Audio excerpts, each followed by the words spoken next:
This is the oil emulsion, the same emulsion that I use for buckskin, I use for suede. It is 3 tablespoons of lecithin to 2 tablespoons of olive oil. And I heat the water. I take usually about 3 quarts, and then I will take out a couple cups of that, put it in a blender, and mix my ingredients. They blend a lot. It's a lot quicker putting it in a blender and in that hot water. Then I put the remainder of the 3 quarts into the bucket and then add my last quart to kind of help cool it down a bit. The water's down to a temperature that I can leave my hand in it. I don't think it's quite as important with leather that's veg tan. It's not as susceptible to melting or turning into glue like a rawhide would be, but why take the chance? Now this skin here is going to it's really just going to soak this up. It's not like putting a rawhide in the water. You can see it's absorbing that just as soon as it hits the liquid. I'm going to do 2 in this gallon or smaller. This will do 1 large hide easily. Generally, I'd say it's probably, you might can get by doing 2 hides in it. If I were going to do 2 good-sized hides, I would increase the amount by maybe another half. There's plenty of oil in here to do what we need it to do. I'm going to put my other skin in here, and I'm going to leave them sit for a little while, maybe 30 minutes or an hour. Less probably would still work well, and longer definitely would. And once they've been in here a bit and got those oils through the hide, I'll wring them out and move on to the softening process. All right, well, I've got 2 skins in here, and just to give you a comparison, this one here soaked up the liquid immediately, became very limp and pliable.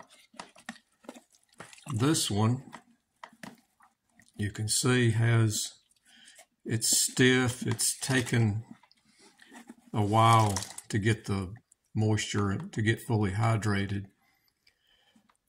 And this is because there's probably rawhide still in the center. I've been trying to move these along a little bit quicker, partially because of making the videos, and secondly for some gifts I wanted to give out. So normally hides sit in the tannin solution past the point where I believe that they're tan, largely due to scheduling, but I'm now seeing that there may be some benefits since I can't check every part of the hide. The neck of this one was tanned, but this is probably a rump, and it just didn't tan all the way through. Now it'll be fine. It'll be somewhere between buckskin and veg tan suede. Essentially, when I'm done, you won't be able to tell the difference. There may be a difference when it comes to softening. I may have to pay more attention to this. And after it's been in here for a while and I work it, it'll go limp and it'll be just fine. You won't be able to tell. But I wanted to show you that just so if you were having problems, this may help you understand why.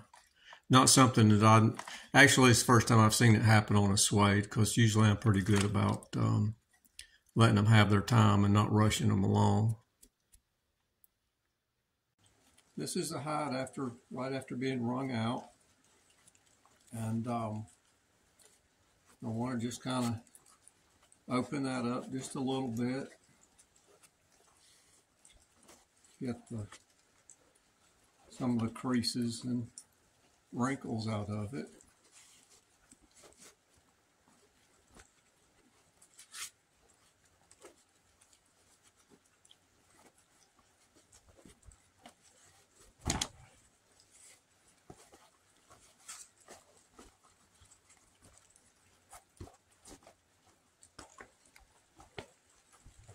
So once I get it reasonably opened up, I like to go around the hide and across it one good time on the cable. That's just going to open it up, help it to dry, and it's not going to have a whole lot of effect on the softening at this point. For me to be able to keep up with a hide, I start on one side of the neck, rotate around, and then when I get back to that side, I know I've been all the way around. You may have an approach that works better for you. Now I'm going to do this cable against the membrane side, and you can do it on the grain side, but in my opinion, it tends to fluff them up a little more than I care for it. A lot of people use cables, but some are adverse to using them. They say it hurts their shoulders. I'm not doing a lot of work on this, okay? And it's the same way with buckskin. I'm really not doing a lot of work. The only stress that comes to my shoulders from doing this is if I'm working with a grain on, really heavy hide, or a big fur, because you have the weight of that pulling. It's not the cabling, it's that downward weight that can bother my shoulders a little bit. But this is just a very gentle process. It's not a lot of force. I've got my arms kind of up close to me, so I'm not overextended. On a buckskin, it would be slightly different. I would grab it and lean back and do a little bit, but it's still nothing really difficult. This is just very light, all the way around. I'm going to skip here for a second, and let's pretend I went all the way around back up to the neck. Then I go back to the neck, and I will take it and go all the way across the neck and just keep working down. I'm not putting an awful lot into this. I'm just getting it opened up well. Once I get up a certain ways, it gets a little harder to go back and forth, so I reverse my skin. Instead of working downwards, I work up to the rump. This is very, very easy. No big deal. I'll go out on my legs here a little bit, the back legs, and across those. Another thing this does is it redistributes the moisture, kind of makes it a little more even. You can actually see the moisture following.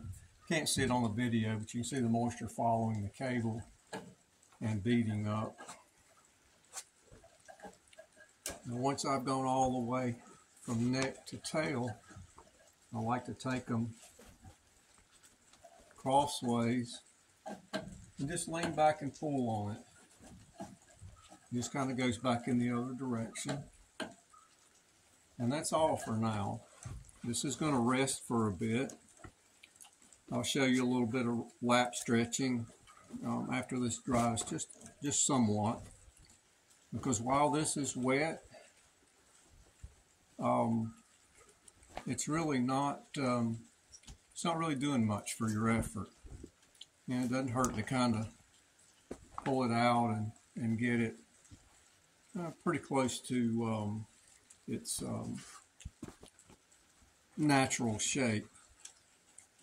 I don't like to leave them bunched up, you know, little areas like that. Just kind of open them back up a little bit. I'll drape this over something and let it rest for a little while, and then I'll come back to it. This has been resting for just a little bit.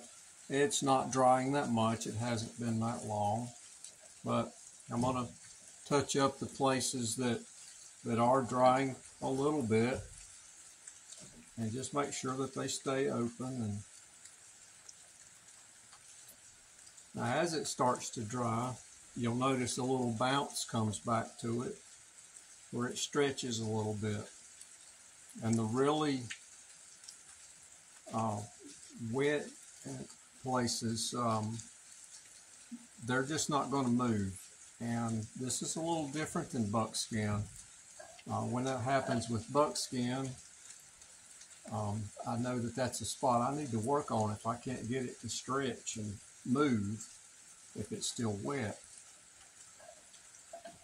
But that's so much different with suede.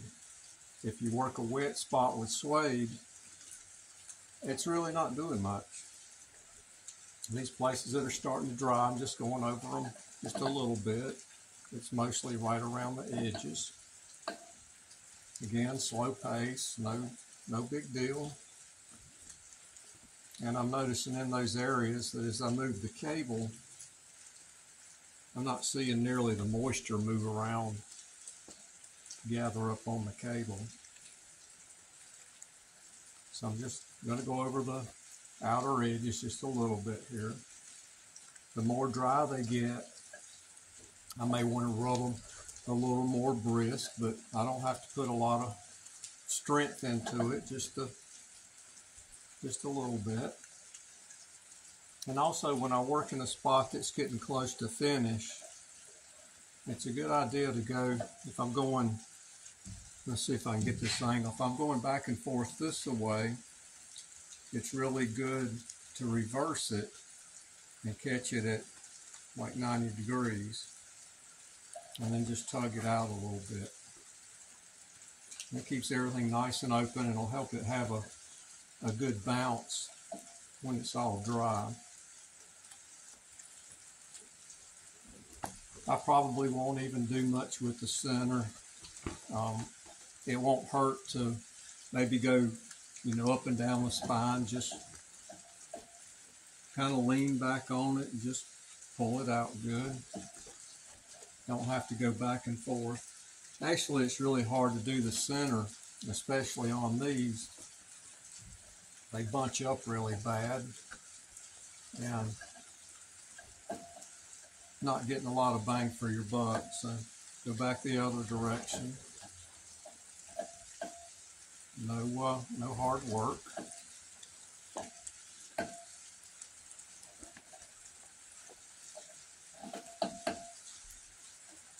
And in between this, again, I will stretch them out. I'm going to get everything kind of back to normal, not stretch too much in one direction or the other. And depending on how they're coming along, I will either just drape them over something and get the skin nice and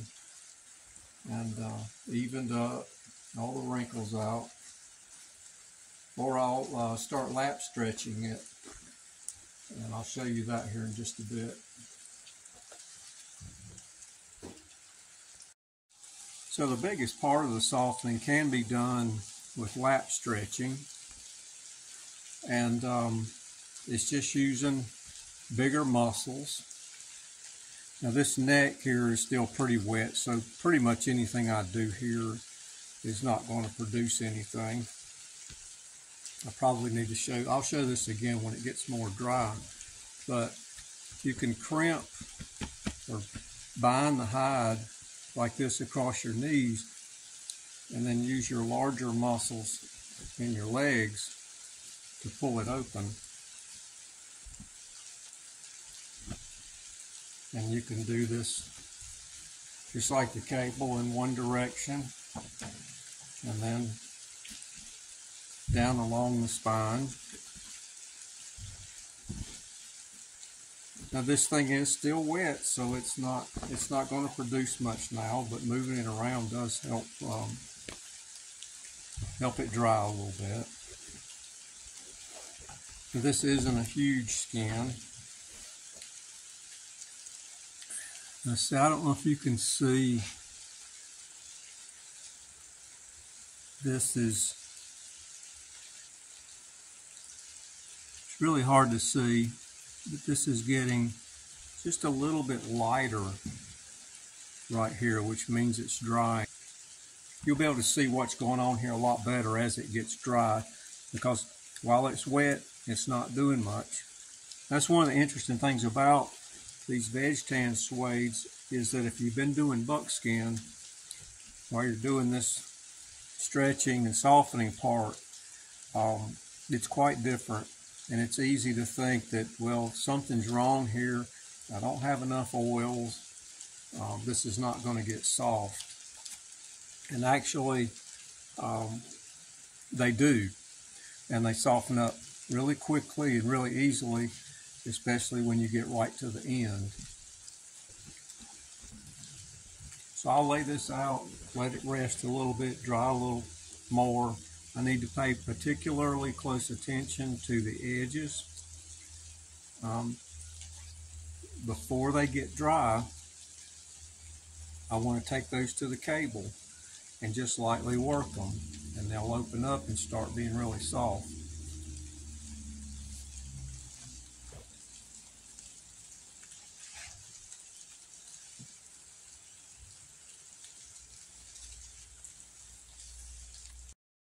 Some of the edges are starting to get dry on this now, and I've run them lightly over the cable, just kind of around the edges, and tugged on it a little bit here and there.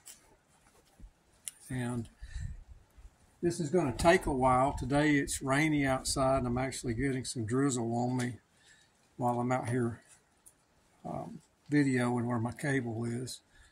So that's not helping. But it really doesn't, it's not showing well. Maybe it's showing a little bit how this is getting lighter over here. This is drying. So I want to pay attention to it, and just as it's drying, really work that out.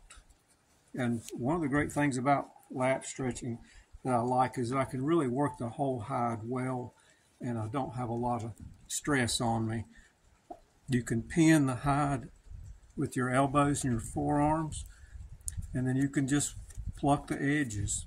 You can pull in several directions at one time and soften it up without a whole lot of motion. You work the edges nicely, and once I go around the edges, I try to keep a little bit of a pattern with when I'm softening, to be consistent and remember where I'm at. But I'll go around the edges, and then I'll stretch both directions with my knees across the middle of the hide. And it's not moving much yet. Well, it's starting to a little bit because it's drying. It wasn't moving it at all when it was really wet. And that's what really caught me the first time on the difference between this and buckskin, is that it constantly moves. So another thing I can do is I can pull this direction with my legs, and then I can counter that. Let me see if I can get this a little bit better. I can pull this direction with my legs, and then I can counter that by pinching it here and pulling outward. So just sitting here relaxing, I can pull this pretty much any direction that I want, and with minimal effort.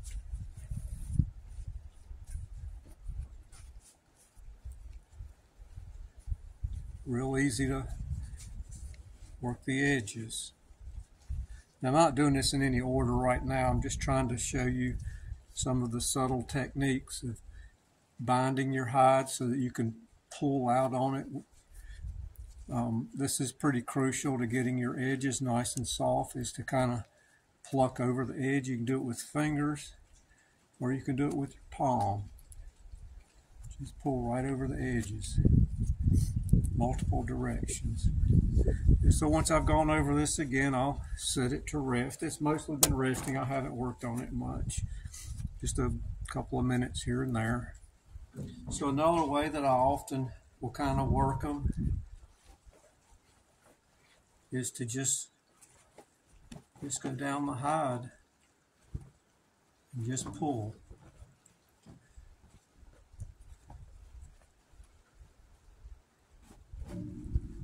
Now with buckskin, you really have to focus on the rumps because they will tighten up on you before you even know what's happened. Everything looks like it's moving, and then all of a sudden you've got that little round spot at each hind quarter. Not the case with this. This is one of the easiest skins that I do, and in my opinion, you know, equally as beautiful as buckskin, just a slightly different material.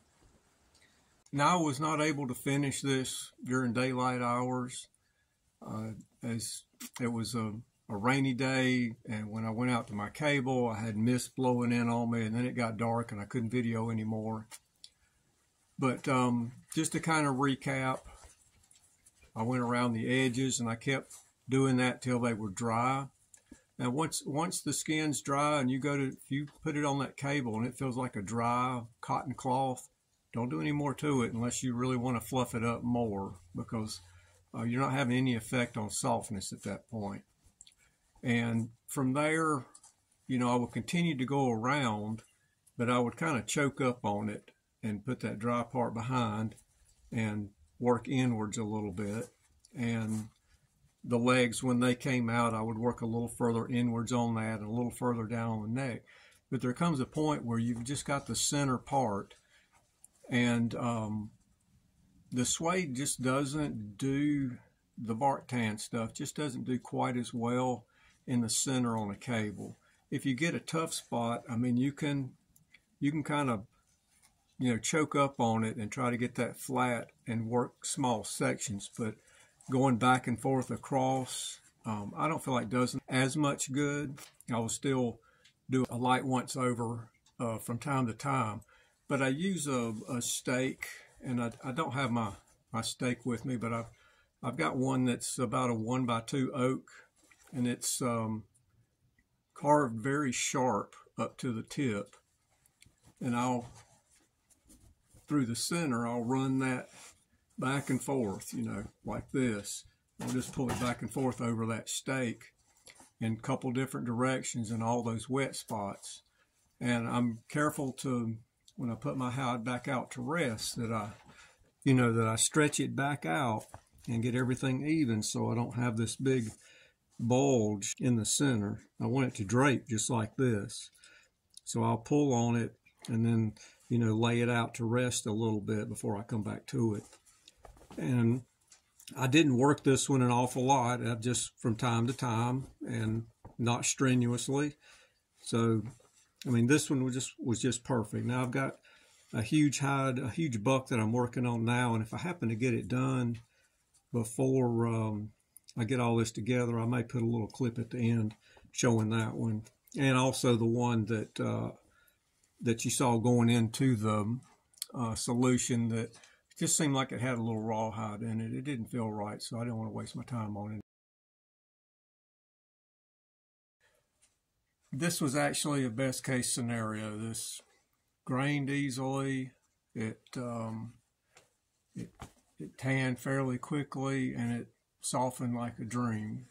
It just was so easy. This was a doe, not a huge doe, and it just happened to be the one that I pulled out for the video.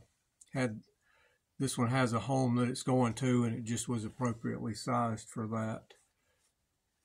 So I recommend that you do start with something a little bit younger, because the larger, tougher skins are going to be, they're going to be quite a bit more, they can be quite a bit more difficult. Not always. I have had like a 12-pointer soften just as easily as this one. Actually, I think it's the one I showed at the beginning of the video. Oh, and happy tanning. I hope you actually take a deer skin go through this process. So I've enjoyed doing this, and I hope you enjoy working with your hides.